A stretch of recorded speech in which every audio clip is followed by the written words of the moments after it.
Derek Holloway sat alone at a table draped in white linen, his calloused hands gripping a menu he could barely read in the dim candlelight. Oil stains still lingered under his fingernails. His buddies from the machine shop had shoved him into this blind date as a joke, laughing as they swiped right on some random woman's profile. Just one night, they said. What's the worst that could happen? The restaurant smelled of expensive wine and fresh roses, a world away from the grease and grinding metal he knew. Then she walked in. Elegant, confident, a woman who looked like she owned the place, and when she extended her hand with a warm smile, Derek had no idea he was shaking hands with someone who would turn his entire life upside down. What started as his friend's cruel prank was about to become something none of them ever expected. The fluorescent lights of Henderson Industrial Repair buzzed overhead like tired insects, casting a pale glow across rows of dismantled machinery and scattered tools. Derek Holloway wiped his hands on a rag that had long forgotten its original color. His knuckles scraped raw from wrestling with a stubborn hydraulic pump all morning. At 42, his body carried the map of 20 years in machine shops, his shoulders broad but slightly hunched from leaning over engines, his dark hair streaked with early gray at the temples. He moved through the workshop with the quiet efficiency of a man who had learned to make peace with repetition, each day bleeding into the next like oil spreading across concrete.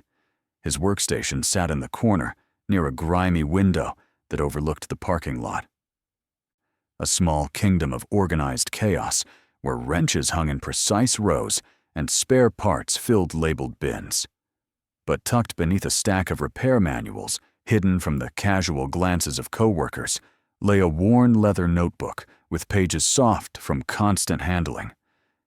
During lunch breaks, when the other mechanics gathered around the break room television or stepped outside to smoke, Derek would pull out that notebook and lose himself in a different world entirely. His pencil moved across the pages with surprising grace, sketching modifications to the very machines he spent his days repairing, designs that existed only in his imagination and on those private pages. The notebook held years of ideas, each drawing more ambitious than the last. Improved crane arm configurations that would reduce stress fractures. Conveyor belt systems redesigned for smoother operation and easier maintenance. Load-bearing structures that distributed weight more efficiently than anything currently on the market. Derek had no formal training in engineering or design, just 2 decades of watching machines break down and understanding, bone deep, why they failed. He saw solutions where others saw only problems, but he had learned long ago to keep those visions to himself. Dreams were expensive luxuries for men like him, and he had a daughter who needed shoes that fit and a roof that did not leak. His co-workers at Henderson thought of Derek as reliable but strange, a quiet man who kept to himself and never joined them for beers after work. They did not understand why he spent his lunch hours hunched over that mysterious notebook. And when they caught glimpses of his drawings, they laughed and called him the Dreamer. Bobby Hutchins, a heavy-set mechanic with a voice like gravel, would clap Derek on the shoulder and say things like, "Still designing your rocket ship, Holloway?" The others would chuckle, and Derek would simply smile and tuck the notebook away, returning to whatever broken machine awaited his attention. He had stopped trying to explain years ago. The small apartment Derek shared with his daughter Rosie occupied the second floor of a building that had seen better decades, its hallways smelling permanently of cooking grease and mildew.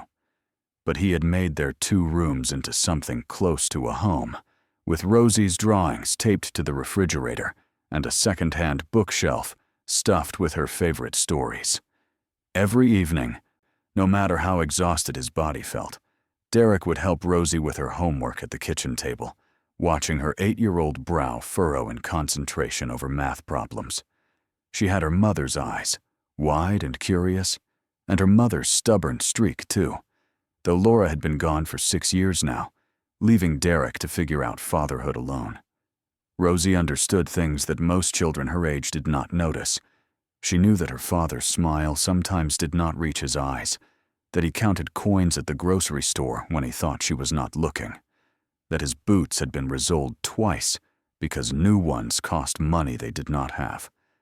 But she also knew that he never missed her school plays, that he read to her every night until she fell asleep, and that his rough hands could be impossibly gentle when braiding her hair each morning. She had seen his notebook, too, had watched him draw with the same intensity she brought to her own crayon masterpieces, and unlike the men at his shop, Rosie believed her father's drawings were magic waiting to happen. On Friday afternoons, the shop grew louder as the weekend approached, and the mechanics grew restless. Bobby Hutchins and two others, a wiry man named Pete and a younger guy everyone called Junior, had been watching Derek all week with the particular gleam that meant trouble was brewing. They had noticed how Derek never mentioned women, never talked about dates or relationships, seemed content to exist in his small orbit of work and daughter and that damned notebook. 3 years since he had stopped wearing his wedding ring, and as far as they knew, he had not so much as looked at another woman. It was not natural, they decided.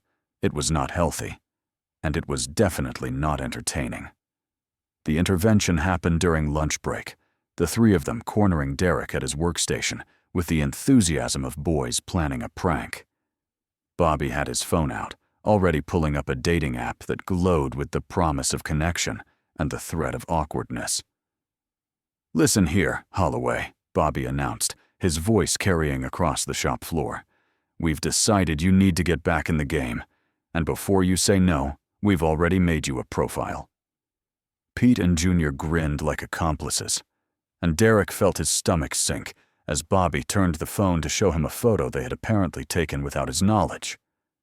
Paired with a bio that described him as hard-working and good with his hands, the shop erupted in laughter, and Derek's face burned with embarrassment. Derek tried to refuse, citing Rosie, citing exhaustion, citing a dozen reasons why this was unnecessary and unwanted. But his coworkers had already swiped right on multiple profiles, their fingers moving with gleeful abandon across the screen.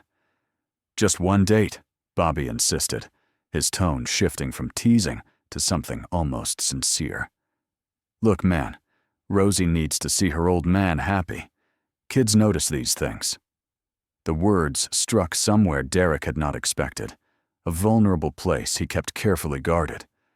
He thought of Rosie asking, just last week, why she did not have a mommy like the other kids at school, and the weight of his inadequacy settled heavier on his shoulders. The match notification came through later that afternoon, a chime that made Bobby whoop with triumph. A woman named Charlotte had agreed to meet Derek for dinner, and before he could protest, arrangements had been made for Saturday evening at a restaurant called Bellamy's, a place Derek had never heard of because places like that existed in a different world than his. His friend slapped his back and made crude jokes about what he should wear and what he should say, treating the whole thing as entertainment for their boring week. None of them bothered to look closely at Charlotte's profile, at the careful vagueness of her job description, at the quiet confidence in her photo. None of them realized they had accidentally set their friend up with someone far beyond what their joke had intended. Saturday arrived with the merciless inevitability of all dreaded events, and Derek spent the afternoon alternating between wanting to cancel and knowing that Bobby would never let him hear the end of it. He stood in front of his closet, which held exactly one dress shirt that had survived Laura's funeral and several years of neglect in the back corner. The fabric was dated, but clean, and he paired it with the least faded of his khaki pants and shoes he had polished that morning with borrowed supplies from the apartment building's super. Rosie watched him get ready with wide eyes, unaccustomed to seeing her father in anything other than work clothes, and when he bent down to say goodbye, she reached up to straighten his collar with solemn importance. The notebook almost stayed home. Derek had pulled it from his work bag out of habit, then hesitated with it in his hands, knowing how ridiculous it would look in a nice restaurant. But it had been his constant companion for so long that leaving it behind felt like leaving part of himself, and in the end, He slipped it into the inside pocket of his jacket where it would be hidden from view. Mrs. Patterson from next door had agreed to watch Rosie, and as Derek walked to his truck, an ancient pickup that required 3 tries to start, he could see his daughter's small face pressed against the window, her fingers waving goodbye. He carried that image with him all the way downtown, a reminder of why he was doing this, even if he did not entirely understand why himself. Bellamy's announced itself through soft lighting visible from the street and the kind of understated elegance that whispered of prices Derek did not want to imagine. Valet parking waited at the entrance, but Derek had found a spot 3 blocks away where meters were free after 6, walking the distance in shoes that had not been worn enough to feel comfortable. Inside, the restaurant smelled of fresh flowers and candle wax, the air carrying notes of wine and something herbed and expensive cooking in the back. White linen covered every table, and the other diners spoke in murmured conversations that suggested secrets and importance. Derek felt the oil stains under his fingernails pulsing like beacons, advertising everything he was not. The hostess led him to a table in the middle of the room, and Derek sat with his back straight and his hands hidden beneath the table, trying to look like he belonged.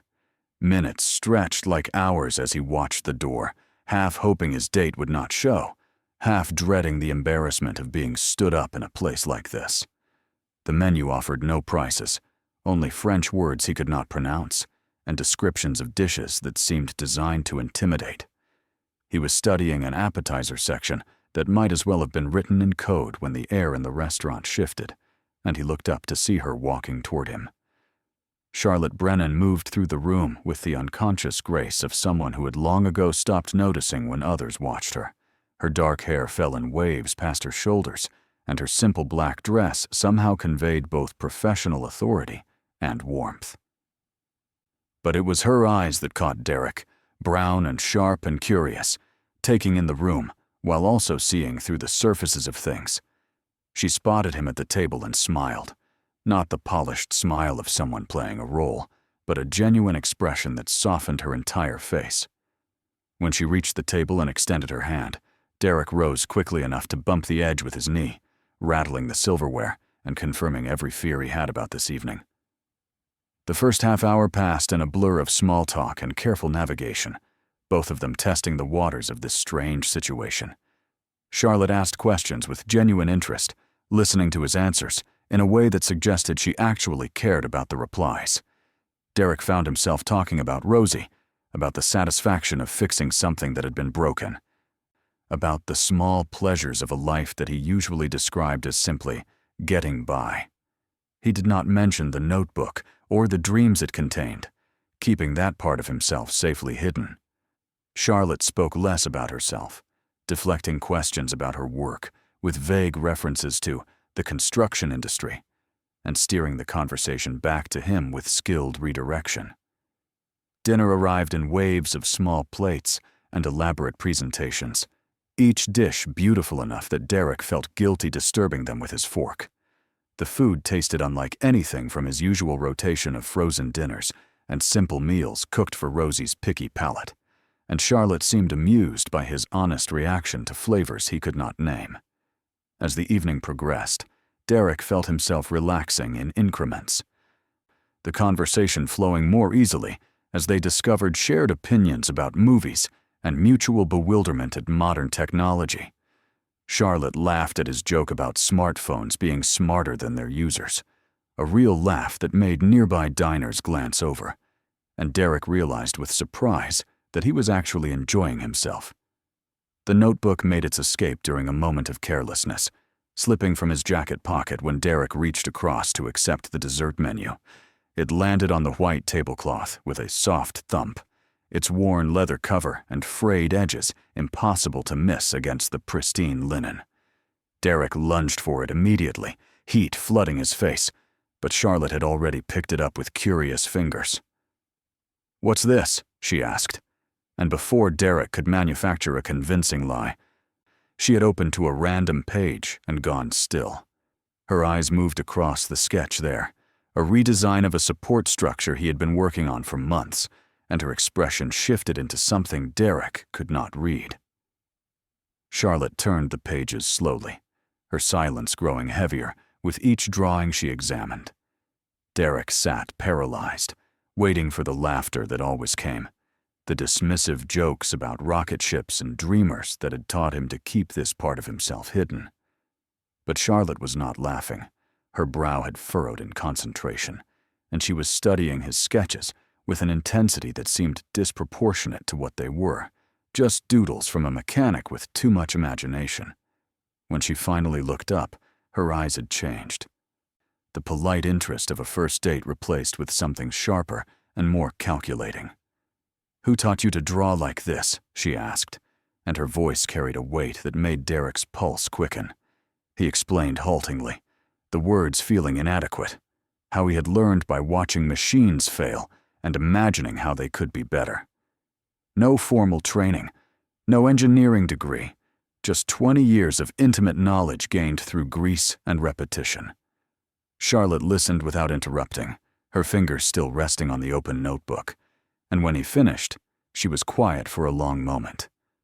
Then she reached into her purse, pulled out a business card, and slid it across the table toward him. The card read, "Charlotte Brennan, Chief Executive Officer, Brennan Construction." And beneath the title was a logo Derek recognized from buildings all over the city. The elegant woman sitting across from him ran one of the largest construction companies in the state. Derek's first instinct was to apologize, though for what he was not entirely sure. Maybe for wasting her time, for being so clearly beneath her social station, for daring to sit across from a CEO in his funeral shirt with oil permanently embedded in his fingerprints. But Charlotte shook her head before he could speak, her expression softening into something that looked almost like excitement. "Don't," she said firmly. "Don't apologize, and don't diminish what I just saw in that notebook. I've worked with engineers from the best schools in the country, people with strings of letters after their names, and none of them see problems the way these drawings do. You understand machines from the inside out. That perspective is worth more than any degree."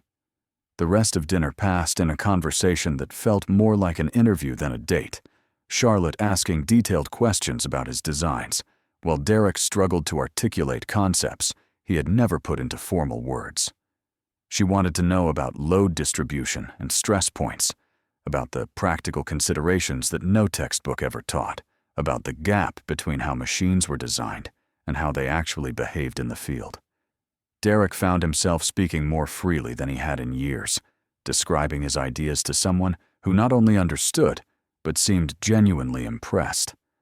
When the check arrived, Charlotte paid without glancing at the total, and Derek did not protest because his mind was still spinning from what she said next. Brennan Construction needed someone with his perspective, Charlotte explained, her voice carrying the certainty of someone accustomed to making decisions. They were working on projects that required innovative thinking, and their current design team, brilliant though they were, lacked the practical grounding that came from actually working with machinery. She wanted to offer Derek a position, not charity, but a genuine opportunity to prove what his notebook suggested he was capable of achieving. The salary she mentioned was more than double what he earned at Henderson, enough to move Rosie to a better school district, enough to stop counting coins at the grocery store. It sounded like a dream, which was exactly why Derek's immediate response was to refuse. The rejection surprised Charlotte, her confidence faltering for the first time all evening. Derek tried to explain, his words tangling in the complicated knots of pride and fear and self-preservation. He was a mechanic, nothing more, and taking a job because of a relationship, whatever this was, felt like charity wearing a different mask. People would talk, would assume he had gotten the position through connection rather than competence, and he could not bear the thought of being someone's pity project. Charlotte listened to his objections with growing frustration, visible in the set of her jaw, and when he finished, she leaned forward with an intensity that made him lean back. She spoke about her own path, how she had inherited a struggling company from a father who never believed a woman could run it, how she had spent years proving herself to board members who looked at her and saw only her gender. She understood imposter syndrome better than most, understood the particular cruelty of doubting your own worth, and she recognized that same doubt in Derek's eyes. This offer was not charity, she insisted. It was a business decision based on what she had seen in his notebook, and if he wanted to prove himself worthy, then actually showing up and doing the work was the only way. She slid a second card across the table, this one with a date and time written on the back. A trial period, she offered. 1 month to demonstrate his capabilities. No strings attached to whatever this dinner had been. Derek drove home with the business card burning in his pocket, his mind churning through possibilities and doubts in equal measure. Rosie was asleep when he arrived, and Mrs. Patterson reported that she had been an angel, asking only twice when Daddy would be home. He stood in his daughter's doorway watching her sleep, her small body curled around a stuffed elephant that had been new when Laura was still alive, and he thought about what kind of future he could give her on a mechanic's salary versus what Charlotte had offered. The notebook sat on his kitchen table where he had dropped it upon arriving home, its worn pages containing dreams he had never dared pursue. By the time the sun rose, Derek had made his decision. The morning after Derek accepted Charlotte's offer, Bobby Hutchins nearly choked on his coffee when he heard the news. The joke date, the profile they had created to mock their lonely coworker, had somehow resulted in Derek leaving Henderson Industrial for a design position at one of the biggest construction companies in the region. Bobby sputtered about luck and timing and things he did not understand, while Pete and Junior exchanged glances that suggested Derek had pulled an elaborate prank of his own. None of them could quite believe it, and their disbelief only grew when Derek came in to collect his tools and say goodbye, his face carrying an expression they had never seen before. It looked almost like hope.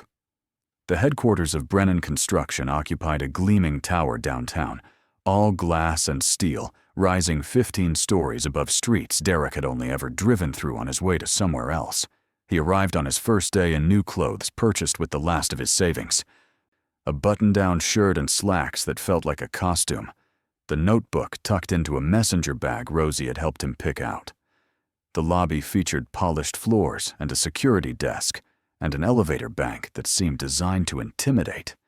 And Derek stood there for a long moment, simply breathing, before he could make his feet move forward. Charlotte had said to ask for the design department on the 12th floor, and he repeated that number like a prayer as he stepped into the elevator. The 12th floor opened into an open-concept workspace where natural light flooded through floor-to-ceiling windows, and employees sat at gleaming desks, equipped with technology Derek could not name. He was met by a young woman who introduced herself as Charlotte's assistant, and who led him through the maze of workstations with brisk efficiency, pointing out conference rooms and break areas, and a corner office where the CEO occasionally worked when she was not in meetings. The other employees barely glanced up as he passed, absorbed in their screens and their deadlines, but Derek could feel the weight of judgment he was probably imagining. By the time he reached his assigned desk, his palms were damp with nervous sweat. His supervisor was a man named Howard Price, the director of design operations, who wore his skepticism like an expensive suit. Howard had reviewed Derek's file, such as it was, and made no effort to hide his doubts about someone with no formal credentials joining his carefully curated team. "Charlotte explained your situation," Howard said, the word situation carrying unmistakable disdain. "I'm required to give you a chance, but I want to be clear about expectations. This is a professional environment, and we deliver professional results. Whatever talents you think you have will need to translate into actual output, measured against standards you may find challenging." His smile did not reach his eyes, and Derek simply nodded, swallowing the defensive words that wanted to escape. The first week felt like drowning in slow motion. Derek was assigned to review existing designs, providing feedback based on his practical experience, but the software the team used was foreign, and the terminology was academic, and every time he opened his mouth, he felt the others exchanging glances.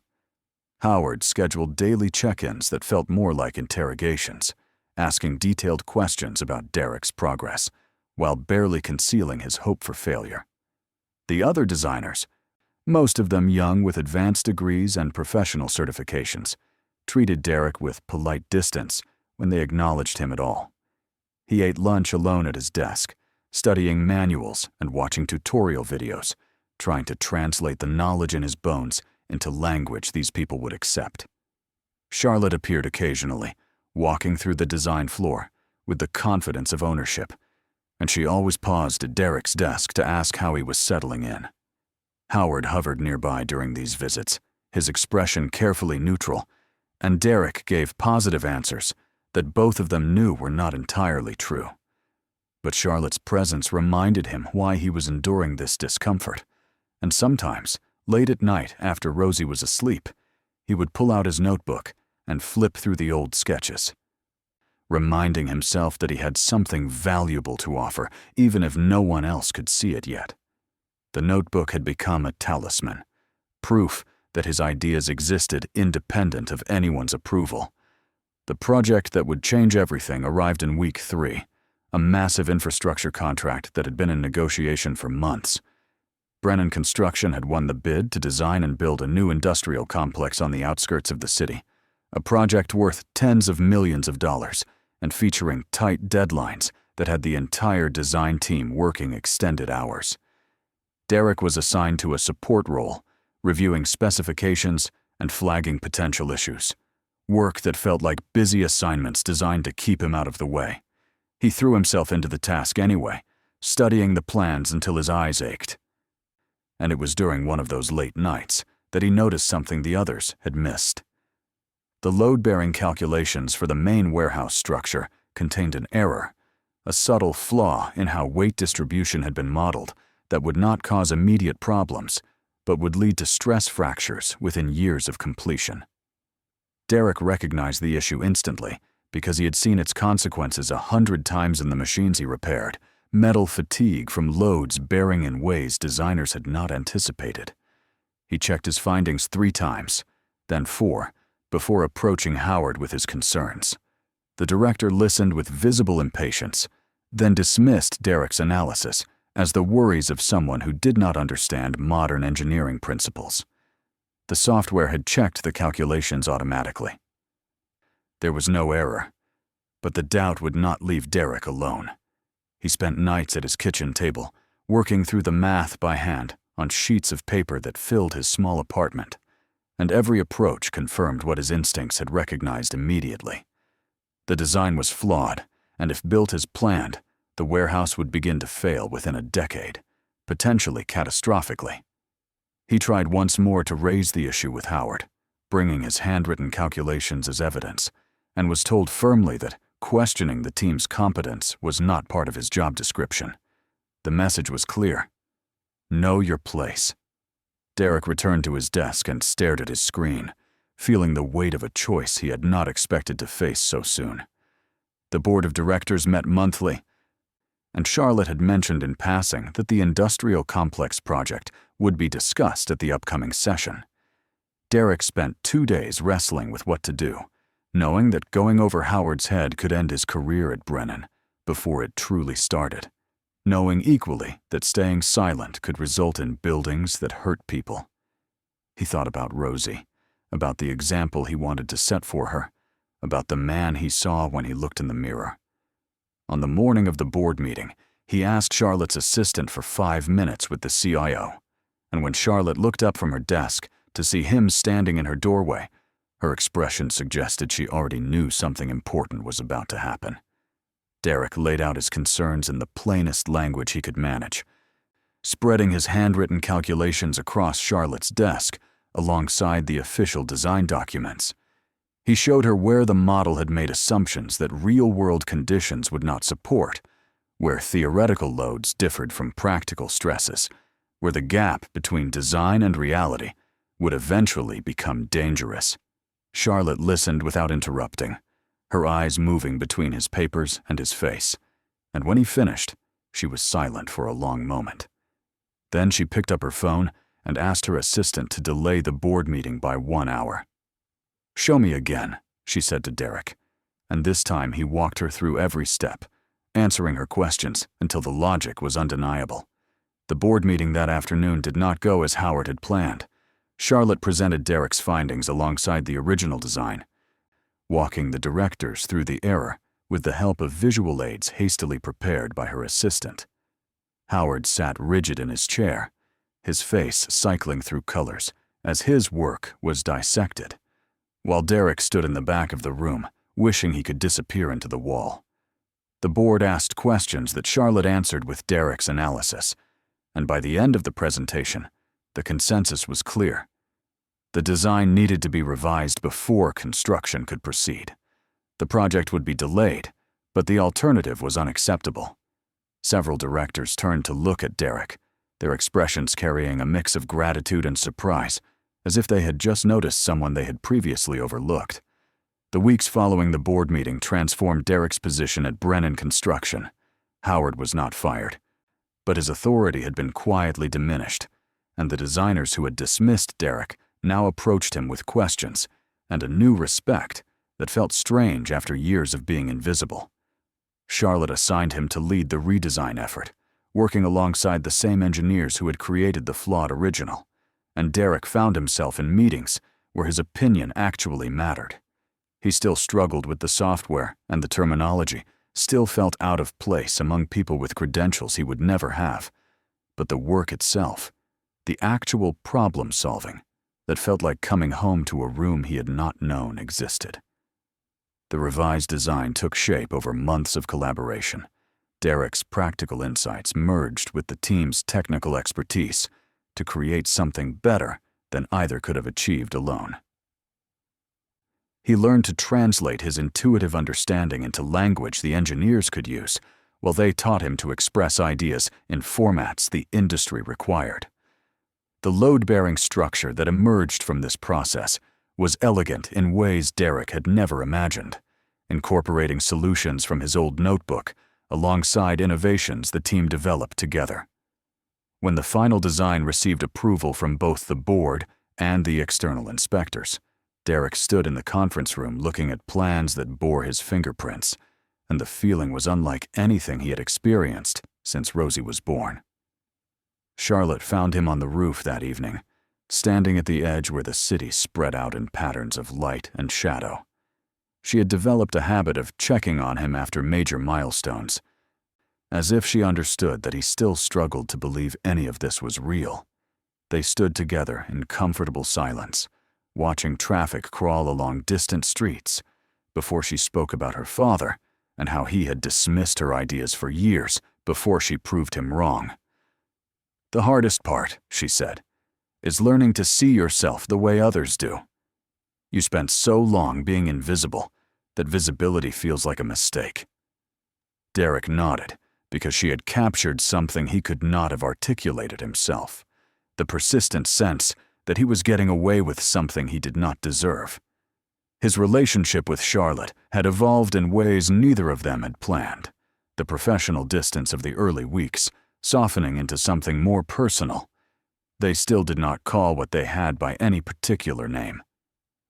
But Derek now knew how she took her coffee and what movies made her laugh, and she had met Rosie twice, winning the girl over with genuine attention and stories about building things. Howard and others had noticed the growing closeness, but if they whispered about favoritism, the quality of Derek's work had become its own defense. He had earned his place at Brennan through designs that worked, through solutions that saved money and prevented problems, through the undeniable value of seeing what others missed. The call from his old shop came on a Thursday afternoon, Bobby's voice carrying across the line with its familiar roughness. Henderson Industrial was struggling with a machine problem that had stumped everyone, some piece of equipment that kept failing in ways no one could explain. And Bobby wondered if Derek might take a look for old times' sake. Derek almost said no, his calendar full of meetings and deadlines, but something in Bobby's tone, an apology trying to disguise itself as a request, made him reconsider. He told Charlotte he was taking a personal afternoon and drove his truck, still the same ancient pickup that required 3 tries to start, across town to the shop where everything had begun. The machine was a hydraulic press that had been in service for 15 years, and the problem became obvious to Derek within minutes of examination. He spent an hour with his old tools, making adjustments that the current mechanics had not known to try, and when he finally stepped back, the press ran smoother than it had in years. Bobby and the others stood watching with expressions that mixed embarrassment and grudging admiration, and Derek found that the resentment he might have expected to feel was simply not there. These men had given him a hard time for his dreams, but they had also given him, accidentally, the push he needed to pursue them. He shook Bobby's hand before leaving, and meant it when he said they should grab a beer sometime.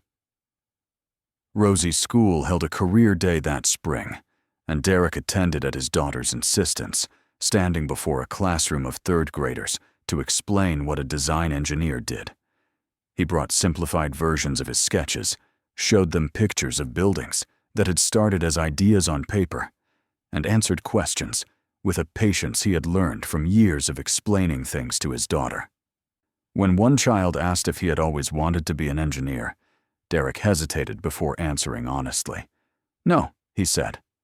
"For a long time I was a mechanic, but I kept drawing in a notebook even when people told me I was wasting my time. And one day, someone looked at those drawings and saw what I had always hoped was there."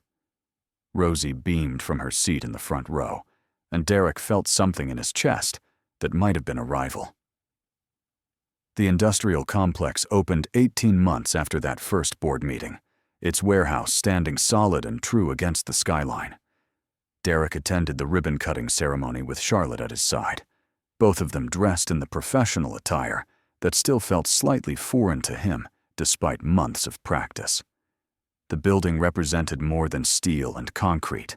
It represented possibility. The proof that talent could emerge from unexpected places and that second chances were not just stories told to make people feel better. Derek's name appeared on the official design documentation, listed alongside engineers with impressive credentials, and he could not help thinking about the notebook still sitting in his desk drawer, its pages now supplemented by digital files, but never replaced. Charlotte proposed that evening, on the roof where they had shared so many quiet conversations, the city glowing beneath them like a promise kept. Derek said yes before she finished the question, because the answer had been forming since that first dinner when she looked at his sketches and saw not just lines on paper, but the person who had drawn them. They married in a small ceremony, attended by family and close friends. Rosie serving as flower girl in a dress she had helped choose, and even Bobby showed up with a gift and a sheepish apology for all the years of teasing. The reception featured toasts about destiny and luck and the strange paths life takes, and Derek sat beside his wife watching their loved ones celebrate, still amazed that any of this had happened. The new house had a room that Derek converted into a studio, its walls eventually covered with framed designs and project photographs and the original sketches from his leather notebook, preserved now behind glass.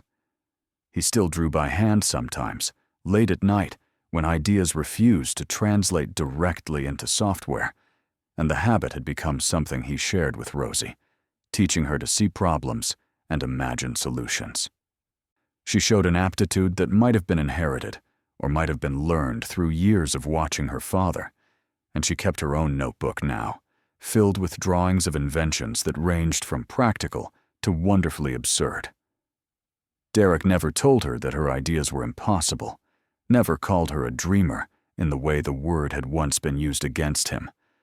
Brennan Construction grew under Charlotte's leadership, and Derek rose with it, eventually becoming Director of Design Innovation, a title that would have seemed like science fiction to the mechanic hunched over his notebook in the Henderson break room. He hired people who reminded him of himself, talented individuals whose lack of traditional credentials had kept doors closed, and he created pathways for their ideas to be heard. The company developed a reputation for solutions that actually worked in the real world, designs that anticipated problems rather than just passing theoretical checks. Howard eventually retired to a consulting position, Their relationship evolved into something approaching mutual respect, and the board that had once looked at Derek with surprise now looked at him with expectation. Years passed in the rhythm of projects completed and challenges overcome, of Rosie growing from a curious child into a determined young woman who announced her intention to study engineering with the same certainty Charlotte brought to business decisions.